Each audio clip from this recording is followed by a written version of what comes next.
The sum of money is shared between 10 students so that the first gets 80 naira, the next gets 105 naira, the next gets 130 naira. How much does the 10th person get? Now this can be represented in a sequence so that the first term is 80 naira, the second term is 105 naira, and then the third term is 130 naira. If you watch closely, you see that this sequence keeps increasing by 25. It has a common difference.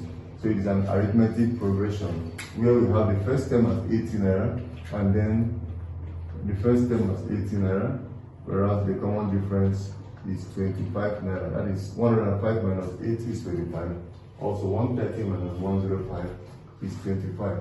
Now, the formula for finding an AP is UN equals A plus N minus 1 times D.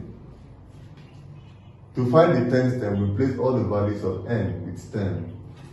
We have U10 equals A, our first term, as 80 plus N minus 1, which is now 10 minus 1 times our common difference 25.